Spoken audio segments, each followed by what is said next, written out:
కాంగ్రెస్ అంటేనే కరప్షన్ కు పేటెంట్ ఆ పార్టీ. తెలంగాణలో ఇప్పుడు కాంగ్రెస్ కరప్షన్ రెండు జోడెద్దులా నడుస్తున్నాయి. నేతలు, మంత్రులు, ముఖ్యమంత్రి సహా అందరూ అవినీతిలో తమ వాటాలు పంచుకుంటున్నారు. ఈ మంత్రి, ఆ మంత్రి, ఈ శాఖ, ఆ శాఖ అన్న తేడా లేదు. అందరూ దోచుకో దాచుకో బ్యాచులాగానే ముందుకు సాగుతున్నారు. అందుకే మంత్రుల మధ్య విభేదాలు తారస్థాయికి చేరుకుంటున్నాయి. అవినీతిలో కూరుకుపోయిన ప్రభుత్వంలో వాటాల పంచాయతీ శృతిమించుతోంది. కాంగ్రెస్ ప్రజలకు ఇచ్చిన హామీలను గాలికి వదిలేసి అవినీతి ఆదాయంలో వాటాలపై ఫోకస్ పెట్టడమే ఇందుకు కారణం. రాష్ట్రంలో అనేక సమస్యలతో ప్రజలు ఇబ్బందులు పడుతుంటే అవేం పట్టించుకోకుండా ఏ మంత్రి శాఖలో ఏం జరుగుతుంది, అందులో తమ వాటా ఎంత అని లెక్కలు తీసే పనిలో అమాత్యులు బిజీగా ఉంటున్నారు. కాంగ్రెస్ లో రాజకీయ స్వేచ్ఛ ఎంత ఉంటుందో దోపిడీ స్వేచ్ఛ అంతకు 4 గింతలు ఉంటుంది. ఇది ఓపెన్ సీక్రెట్. అయితే ఆ వాటాల పంపకాల్లో తేడాలు రావడంతోనే మంత్రులు బయటపడుతున్నారు. తమ వాటా ఏది అంటూ మరో మంత్రిని పబ్లిక్ గా నిలదీస్తున్నారు. సీఎంకు ఫిర్యాదు చేస్తే హైకమాండ్ కు లేఖ రాస్తామంటూ నిర్మోహమాటంగానే బాహాటంగానే హెచ్చరిస్తున్నారు. అదే సమయంలో జడ్చర్ల కాంగ్రెస్ ఎమ్మెల్యే అనిరుద్ రెడ్డి సంచలన వ్యాఖ్యలు చేశారు. మాజీ ఎమ్మెల్యే ఎర్రశేఖర్ కాంగ్రెస్ పార్టీలో చేరికపై హాట్ కామెంట్ చేశారు. పార్టీని మోసం చేసి మూటలు తీసుకుని పోయినలకు ఎంట్రీ లేదంటూ కుండ బద్దలు కొట్టేశారు. సొంత తమ్ముడిని సర్పంచ్ పదవి కోసం చంపిన వ్యక్తి ఎమ్మెల్యే పదవి కోసం తనను చంపడన్న గ్యారంటీ ఏముందంటూ నిలదీశారు. ఫ్యాక్షన్ రాజకీయాలు చేయాలని తనకు లేదన్న అనిరుద్ తనకు జెడ్ కేటగిరీ భద్రత కల్పించాలని డిమాండ్ చేశారు.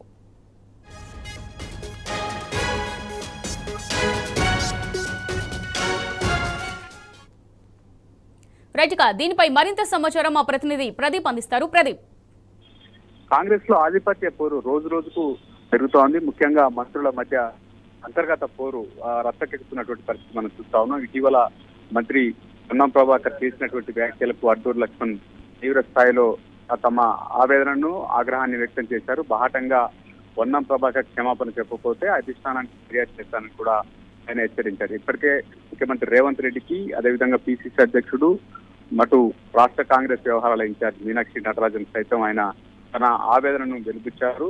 ఫిర్యాదు చేయడంతో కొంత వివాదం మరింత ముదురుతున్నటువంటి నేపథ్యంలో పిసిసి అధ్యక్షుడు మహేష్ కుమార్ గౌడ్ జోక్యం చేసుకుని ఇరువురిని మాట్లాడి వారిని వివాదాన్ని సద్దుమణిగేలా చేశారు. ఆ వ్యవహారం సద్దుమనక ముందే మరొక కొత్త వివాదం తెరపైకి వచ్చింది. మేడారం టెండర్ల సంబంధించినటువంటి అంశం సంబంధించి మంత్రి పొంగులేటి శ్రీనివాసరెడ్డి, అదేవిధంగా కొండా సురేఖకు మధ్య ఆధిపత్య పోరు కొనసాగింది. ఎందుకంటే దేవాదాయ శాఖకు సంబంధించినటువంటి 71 కోట్ల టెండర్ల వ్యవహారం ఆ శాఖ మంత్రికి సంబంధించి సమాచారం, కనీస సమాచారం లేకుండా నేరుగా ఆయనే ఇన్వాల్వ్ అయ్యి ఆయన సన్నిహిత సంస్థకు పీవీఆర్ అనే కన్స్ట్రక్షన్ కంపెనీకి ఇచ్చేలా చర్యలు తీసుకున్నారు. అటు మంత్రికి కనీసం సమాచారం ఇవ్వలేదు. పైగా ఏదైతే మంత్రికి ఏదైతే పీవీఆర్ అనే సంస్థ చేస్తుంది ఇప్పటికే మెటీరియల్ డంప్ చేసిందని కూడా ఆయన చెప్పడంతో ఆమె తీవ్రంగా నొచ్చుకున్నారు. పార్టీకి సంబంధించినటువంటి పెద్దలకు, అధిష్టానానికి ఆమె ఫిర్యాదు చేశారు. ముఖ్యమంత్రి రేవంత్ రెడ్డి సైతం ఫిర్యాదు చేసినట్టు సమాచారం వస్తుంది. అయితే ఆమె ఈ వ్యవహారం సంబంధించి ఆమె అలకబోయినారు. ఈ రోజు మేడారంలో రివ్యూ జరిగింది. మంత్రి పొంగులేటి శ్రీనివాసరెడ్డి, సీతక్క మాత్రమే రివ్యూకి హాజరయ్యారు. దేవాదాయ శాఖ మంత్రి కొండా సురేఖ హైదరాబాద్ లే ఉన్నటువంటి పరిస్థితి మనం చూస్తా ఉన్నాం. దీంతో ఆమె అయితే ఈ వ్యవహారం సంబంధించి శాంతించలేదన్నది స్పష్టంగా కనిపిస్తా ఉంది. ఎందుకంటే ఆ దేవాదాయ శాఖకు సంబంధించినటువంటి కీలక ఏదైతే మేడారం జాతర సంబంధించి దేవాదాయ శాఖ అత్యంత ప్రతిష్టాత్మకంగా ఈ జాతరను నిర్వహిస్తూ ఉంటుంది. కానీ ఆ శాఖ మంత్రే మేడారం రివ్యూకి వెళ్ళకపోవడం పట్ల ఆమె ఏ మేరకు ఆగ్రహంగా, అసంతృప్తిగా ఉందనేది స్పష్టమవుతున్నటువంటి పరిస్థితులు మనం చూస్తాం. ఈ వ్యవహారం ఇలా ఉంటే అటు మంత్రి వివేక్ సైతం నిన్న సంచలన వ్యాఖ్యలు చేశారు.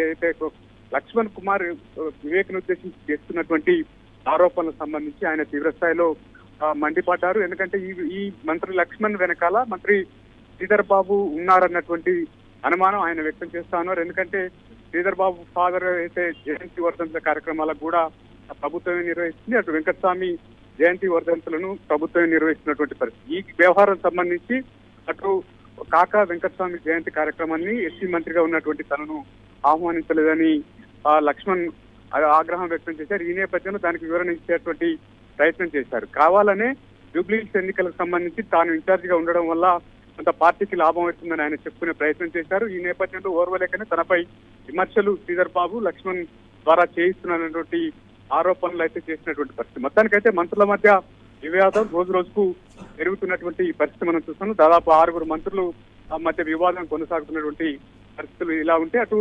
జడ్చర్ల ఎమ్మెల్యే అనిరుద్ రెడ్డి ఒక సంచలన వ్యాఖ్యలు చేశారు. ఏదైతే పార్టీ ఫిరాయింపులకు, పార్టీకి పార్టీలోకి వస్తున్నటువంటి మాజీ ఎమ్మెల్యే ఎర్ర చంద్రశేఖర్ ను ఆయన తీవ్రంగా వ్యతిరేకిస్తున్నటువంటి పరిస్థితి మనం చూస్తా ఉన్నాం. ఎందుకంటే అనిరుద్ధ్ రెడ్డి గత కొంతకాలంగా అటు పార్టీకి ప్రభుత్వానికి కొరకరాని పోయేగా మారుతున్నటువంటి నేపథ్యంలో చంద్రశేఖర్ ను తీసుకొచ్చి అనిరుద్ధ్ రెడ్డికి చెక్ పెట్టే ప్రయత్నం జరుగుతుందనేది అనిరుద్ధ్ రెడ్డి అనుమానిస్తున్నారు. అందుకు అనుగుణంగా ఆయన ఈరోజు సంచలన వ్యాఖ్యలు చేశారు. ఇలాంటి వ్యక్తులను పార్టీలోకి తీసుకోవద్దని చెప్పి ఆయన మాట్లాడుతున్నటువంటి పరిస్థితి మనం చూస్తున్నాం. ఏదేమైనా ఆ సొంత పార్టీ ఎమ్మెల్యే ప్రభుత్వంపై ఆ రకమైనటువంటి విమర్శలు గుర్తించడం కొంత వివాదాస్పదమైనటువంటి తీరు కనిపిస్తాం. Right, thank you Pradeep.